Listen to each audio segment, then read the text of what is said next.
Assalamualaikum warahmatullahi wabarakatuh. Nahnu al-majmu'ah 14 al-munaqishu zalik kalamu kalam kajidari ad-dafa'i anil akidah al-islamiyah. Kami daripada kumpulan 14 ingin membincangkan berkenaan topik ilmu kalam sebagai tembok pertahanan akidah. اسمي نوريا نجوى بنت محمد رازي. أتحدث العقيدة في زمن النبي. عقيدة مهم واحدة من أقدام التعليم سلامة للنبي محمد في مكة والمدينة. لقد بعث الله رسول الله صلى الله عليه وسلم دليلا لها يعود المجتمع إلى طريق الله. أنزل القرآن كدليلا في التوحيد إلى الله. قضية الإيمان زارة تنشأ قصيرة النبي محمد هو مسائله متعلقة بأحداث الإسراء والمعراج، ولذلك لأن نبي محمد هانيا تفرق 3/4 ليلة لها فقط بها يجتمعون الله على العرش. Akidah pada zaman Rasulullah. Akidah merupakan salah satu ajaran terawal yang disampaikan oleh Nabi Muhammad di Mekah dan juga di Madinah. Allah telah mengutuskan Nabi Muhammad sebagai pembimbing untuk masyarakat kembali ke jalan Allah. Al-Quran telah diturunkan sebagai panduan berkenaan tauhid kepada Allah. Isu akidah yang timbul semasa hayat Rasulullah ialah mempersoalkan berkenaan peristiwa Isra' dan Mi'raj. Hal ini kerana Nabi Muhammad hanya mengambil masa selama 3/4 malam sahaja untuk baginda bertemu dengan Allah di Al-Arash. Fi hazihi al-halah أيضا امتطى النبي محمد البراق مع ملائكة جبريل من المسجد الحرام إلى المسجد الأقصى فلسطين وكحدم عين داصان الأرض إلى سماء سابعة لمقابل الله على العرش. فلما رواه الحديث كان هناك قلة من الناس يعتقد أنه مجنون لأنه من المستحيل أن يذهب الشخص إلى الشيء ما شاء ما كان بعيد بسرعة ومنزل كالمعتاد. خلاصة القول إن مصدر إيمان المسلمين من وحي الله وينزل القرآن لحل جميع المشاكل التي نشأت. Di dalam peristiwa ini juga, Nabi Muhammad telah menunggang burak bersama dengan malaikat Jibril dari Masjidil Haram ke Masjidil Aqsa di Palestin dan kemudian diangkat dari bumi ke langit ketujuh untuk bertemu dengan Allah di Al-Arash.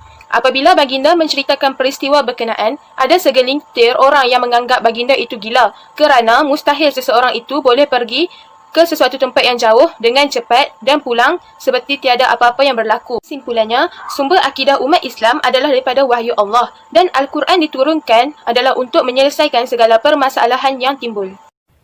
اسمي نورين إزاتي بنت زرهيري. التلا زمن خليفة الراشدين. أولى زمن خليفة أبو بكر الصديق. قضايا الإيمان الأولى الردة أول جماعة اعتنقت الإسلام. الإيمان هم لا يزالوا متأزعا. 2 اتبع الأنبياء الزكبت زعم أنهم أنبياء ورسولا موجود في كل قبلية. 3 العنيد لا يريد رفع الزكاة وافترض النبي محمد صلى الله عليه وسلم هو الوحيد الذي يحق له تحصيله. Yang pertama ialah suatu pemerintahan zaman Khalifah Abu Bakar As-Siddiq. Masalah-masalah suatu pemerintahan zaman Khalifah Abu Bakar As-Siddiq ialah, yang pertama ialah murtad, iaitu kalangan golongan pertama baru memeluk Islam disebabkan iman mereka masih koyah. Yang kedua adalah golongan pengikut-pengikut Nabi palsu. Mereka mendakwa bahawa mereka adalah Nabi dan Rasul dan wujud dalam setiap puak. Dan puak yang pertama ialah Musailah Al-Kazab, Bani Hanifah dan Bani Yamamah. Yang kedua adalah Tulaihah bin Khalid, Bani Mad. Yang ketiga ialah penyokong Aswad Al-Ansi, Qais bin Yaqsus, Yaman. Mereka tidak mempercayai kebenaran dan mereka sifat asabiah masih kekal. Yang ketiga ialah rakyat degil tidak mahu membayar zakat. Mereka menganggap bahawa Nabi Muhammad SAW sahaja yang berhak memungut atau menerima zakat. من خليفة عمر الخطاب لا تنطبق قضايا الإيمان لأن كان خليفة عمر الخطاب والجيش الإسلامي منشغل في تطوير العلم الطورية الإسلامية في البلاد ما بين الناحية. إحدى المدينة القدس قام خليفة عمر الخطاب بإصلاح نظام الحكومة الإسلامية. Pemerintah kedua zaman Khalifah Rashidin ialah Khalifah Umar Al-Khattab. Sewaktu Khalifah Umar Al-Khattab memerintah, tiada sebarang isu akidah yang berlaku. Hal ini kerana Khalifah Umar Al-Khattab dan tentera Islam sibuk memperkembangkan empayar Islam di Mesopotamia, Mesir Tengah, kawasan empayar Parsi dan turut menguasai kawasan Mesir, Syria, Afrika Utara, Palestin, Amerika. Kedua adalah kerana mereka menakluk kota Baitul Maqdis. Dan seterusnya, Khalifah Umar Al-Khattab melakukan reformasi pada sistem pemerintahan Islam. Disebabkan mereka sibuk memperkembangkan empayar Islam, tiada sebarang isu akidah yang berlaku. Zaman Khalifah Uthman bin Al-Affan, لا تحدث أي مشكلة تتعلق بالعدالة لأن موضوع خلاف على السياسة مقتل الخليفة عثمان bin Al-Affan. Pemerintah ketiga zaman Khulafa Rashidin ialah Khalifah Uthman bin Al-Affan. Sewaktu Khalifah Uthman bin Al-Affan memerintah, juga tidak berlaku apa-apa isu akidah kerana berlaku isu perbalahan mengenai politik, iaitu Khalifah Uthman bin Al-Affan terbunuh. Tragedi ini berlaku disebabkan anggapan pemberontakan yang mengatakan Khalifah Uthman bin Al-Affan menggunakan harta Baitul Mal untuk keluarga beliau. Khalifah Uthman bin Al-Affan dibunuh oleh golongan yang berhasad dengki sewaktu beliau membaca Al-Quran. Khalifah Uthman bin Al-Affan dibunuh sewaktu beliau berumur 82 tahun. Zaman Khalifah Ali bin Abi Talib, qadaya al-iman, qata artakibu al-Khalifah Ali bin Abi Talib, allazi istiqal min mansub Ali Suria. Yahana sya'bun Suria, kana ahli Suria wa Muawiyah harisin ala mu'aradat al-Khalifah Ali bin Abi Talib, harbun Siffin. Pemerintah yang terakhir ialah zaman Khalifah Ali bin Abi Talib. Sewaktu Khalifah Ali bin Abi Talib memerintah, terdapat beberapa isu akidah. Yang pertama ialah kesilapan yang dibuat oleh Khalifah Ali bin Abi Talib yang meletakkan jawatan sebagai Gubernur Syam, menyebabkan rakyat Syam tersinggung. Dan rakyat Syam dan Muawiyah bersemangat untuk menentang Khalifah Ali bin Abi Talib, iaitu berlaku peperangan Siffin. Langkah yang dibuat oleh Khalifah Ali bin Abi Talib ialah beliau membuat rundingan, namun rundingan yang dibuat menemui kegagalan. Beliau tidak berputus asa dan mencadangkan kepada Muawiyah untuk bertahkim. Golongan Muawiyah bersetuju, walau bagaimanapun Muawiyah mencari jalan untuk mengkhianati tahkim, iaitu mereka berpura-pura menerima tahkim tersebut. Lalu diketahui Khalifah Ali bin Abi Talib. Alasan Khalifah Ali bin Abi Talib mengadakan tahkim tersebut untuk menghentikan perang. Dalam pertahkiman, Muawiyah berjaya mencapai matlamat dan muncul perpecahan kalangan pengikut-pengikut Ali. اسمي تريناتاشا بنت محمد تاج الدين رقم الطالب 277445 فتراعي التوحيد في زمن دولة أموية وهي يبحث المسلمون مسألة العقيدة والقوانين تواسي مستعصرة الإسلامية فاقصر فاسق ويتزايد عدد الشخص الذي يعتنق الإسلام كان هناك تسؤول لبعض التعاليم معتقة قديمة التي كان يؤمن بها مجوس سابق ووجود بارية الفكر. إثنان يخرج عدد التيار مثل المعتزلة والخوارج والقدارية وذلك يحدث خلافة السياسية والخلافة تتعلق بالعقيدة مثل حكم المؤمن والكافر للفاعل ذنب كبير وأيضا يحدث حرب الجماع وحرب السيفين والتهكيم. Bagaimana Ilmu Tauhid pada zaman Umayyah pada tahun 661 hingga 750 Masihi merupakan zaman pemerintahan Umayyah yang mana pada ketika ini Islam telah tersebar luas ke seluruh dunia seperti ke Afrika, Sri Lanka, China, Mesir dan sebagainya. Keadaan ini menyebabkan berlakunya pemelukkan Islam secara besar-besaran oleh golongan orang bukan Arab. Keadaan ini menjadikan mereka telah membawa ajaran ataupun kepercayaan yang mereka pegang selama ini ke dalam Islam. Keadaan ini menyebabkan berlakunya pembahasan akidah dan hukum-hukum kerana mereka ini lebih menggunakan akal berbanding nas-nas Al-Quran dalam menentukan sesuatu hukum atau melakukan sesuatu perkara. Selain itu, berlakunya persisihan politik dan pelantikan khalifah yang mana ia menyebabkan berlakunya peperangan seperti Perang Siffin dan Perang Jamal. Perang Siffin ini merupakan antara satu punca kepada berlakunya perpecahan kepada beberapa aliran ataupun fahaman. Perang Siffin ini merupakan peperangan yang berlaku di antara Sayyidina Ali dan Muawiyah bin Abi Sufyan. Peperangan ini berlaku adalah bertujuan untuk Muawiyah menuntut kembali hak ke atas kematian Sayyidina Uthman bin Affan sebagai sepupunya dan pada ketika itu Sayyidina Ali sebagai khalifah. Walau bagaimanapun, pada pertengahan peperangan tersebut, Sayyidina Muawiyah bin Abi Sufyan telah meminta untuk melakukan majlis tahkim, iaitu majlis pendamaian di antara kedua-dua belah pihak ketika berperang. Keadaan ini menyebabkan Sayyidina Ali telah menerima majlis tahkim tersebut, walau bagaimanapun pada ketika itu berlakunya perpecahan kepada tiga golongan utama, iaitu golongan pertama, golongan Syiah, iaitu mereka menerima majlis tahkim tersebut. Golongan kedua adalah golongan Khawarij, iaitu golongan yang tidak menerima majlis tahkim tersebut. Dan golongan yang ketiga adalah golongan yang bebas, tidak berpihak kepada mana-mana. حكم الإيمان والكافر للفاعل ذنب كبير وهي أهل السنة والجماعة يفعل الإنسان الكبائر يزلون مؤمنين لكن يجعلونهم فاسقا هذا لأن إيمانه لا يزال موجودا. 2 معتزلة استخدام مفهوم معتزلة بين منزلتين سيبقى مرتكب خطايا عظيمة في الجحيم إلى الأبد. مذهب خوارج يكفر كل من إنسان يفعل ذنوب العظيمة وتقنين دماءه. مذهب مرجئة مطرف لا يكفر الشخص الذي يؤمن بالله ويعبر عن كفر شفويا. المعتدل لا تكفر إنسان الذي يرتكب كبائر. الإنسان لا يبقى في الجحيم بل يضيع في الجحيم. Pandangan beberapa golongan Bila terhadap hukum ada pelaku dosa besar sama ada ia التي mukmin ataupun kafir. يرتكب Terdapat 4 golongan utama. Golongan pertama adalah golongan ahli sunnah wal jamaah, yang mana golongan ini menyatakan bahawa seorang pelaku dosa besar tidak dihukum sebagai kafir dan ia tetap mukmin walau bagaimanapun ia dianggap sebagai fasik kerana melakukan dosa besar tersebut. Golongan yang kedua adalah golongan Mu'tazilah, yang mana ia berkonsepkan kepada manzilah baina manzilatain, yang mana seorang pelaku dosa besar tidak dianggap sebagai seorang mukmin ataupun seorang kafir, yang mana mereka ini berada di tengah-tengah antara seorang mukmin ataupun kafir. Golongan yang ketiga adalah golongan Khawarij, yang mana kesemua orang yang melakukan dosa besar akan dikafirkan dan dihalalkan darah mereka. Dan golongan yang terakhir adalah golongan Murji'ah, yang mana mereka mempunyai 2 pandangan. Pandangan pertama adalah seorang yang percaya kepada Allah dan akan melakukan kekufuran ataupun melakukan dosa besar tidak akan dianggap sebagai kafir. Dan pandangan yang kedua adalah seorang yang melakukan dosa besar tapi tidak akan dianggap sebagai kafir walau bagaimanapun dosa itu akan dibalas pada hari akhirat kelak. Assalamualaikum warahmatullahi wabarakatuh. Ismi Siti Nur Atika binti Sahimi. My matric number 278297. Al-Hikam wal-Abasi, ta'rifuhu bimamlikatul Abasi, yang bermaksud pada zaman Abbasiyah, di mana kerajaan ketika itu dikenali sebagai kerajaan Bani Abbasiyah.